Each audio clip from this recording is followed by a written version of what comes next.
Mga kabarya, may nahingi na naman tayong coins dito ngayon. Ang 10 agorot ng bansang Israel. Ito ang topic na pag-uusapan natin pagkatapos po ng aking maiksing intro.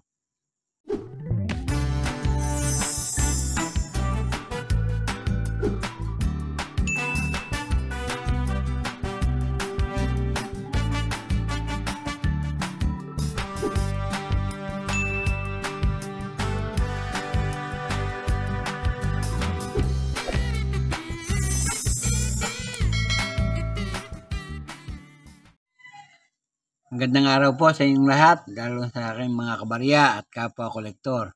Sa lahat ng senior citizen, mga silent viewer, maging sa mga kaibigan natin dyan, magandang araw po.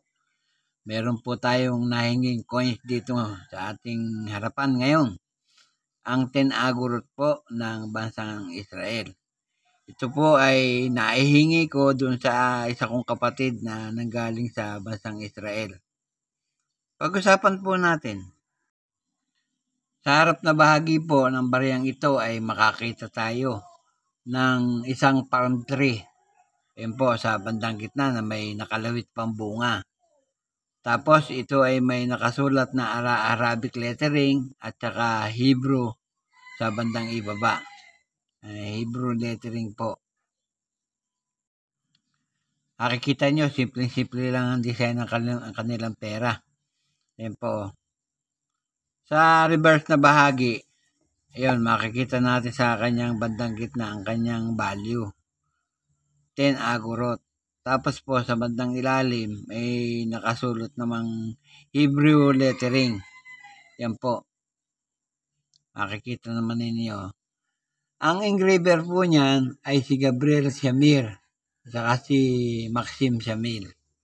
Yan po.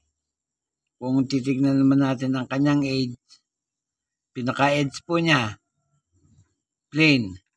Yan po.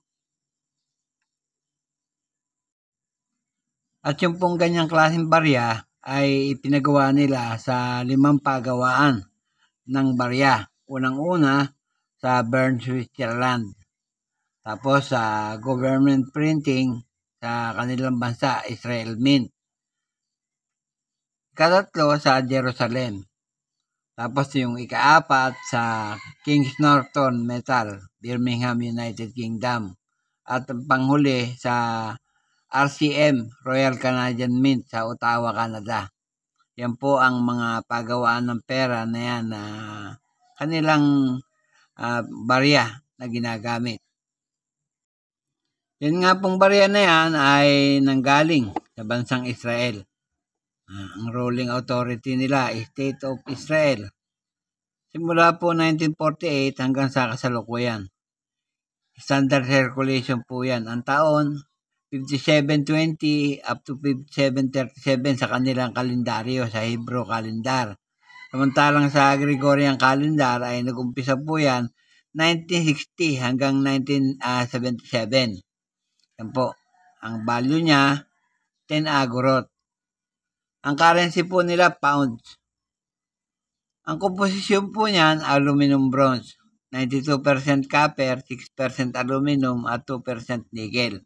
Tumitimbang po yan ng 4.34 grams. Ang diameter po, 21.5 mm.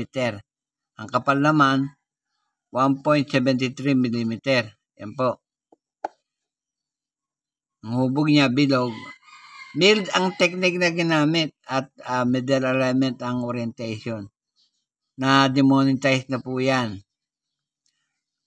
May number po na N number 1231 at reference number na KM number 26 para sa kanyang pagkakakilanlan kung ito ay ating hahanapin. I-price update naman po natin ang barya na yan. Yung pong barya na yan ay napakarami na pong value dito sa numista.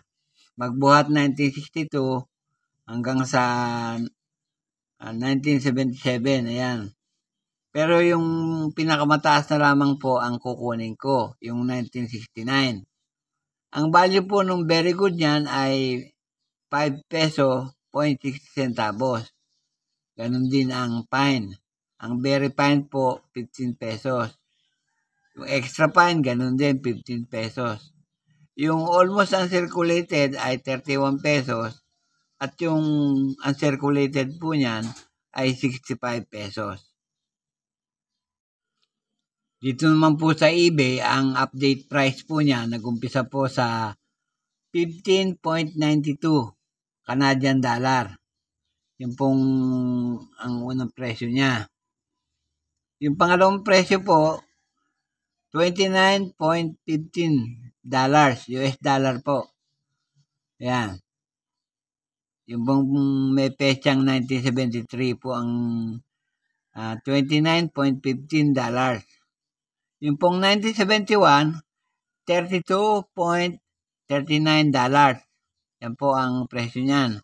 At yung pang-apat na eBay, kapag po ang petsa ng inyong barya ay 1967, 10 Canadian dollar. Yan po ang update price dito sa eBay. Yan po lamang at wala nang iba. At bago ako magtapos sa aking content ngayong araw, nais ko lang pong pasalamatan yung aking kapatid na nagbigay nito. Salamat sa iyo, sister. Yan po. Nagpapasalamat din po ako sa inyong lahat, sa inyong walang sawang pagtangkilik sa aking mga video. Maraming salamat po. Walang tigil at walang sawa po ako nagpapasalamat sa inyong lahat pagkat lagi kayong nandyan at nakasubaybay sa aking channel. Salamat po ng marami. At sa huli ay masabi kong mabuhay tayong lahat.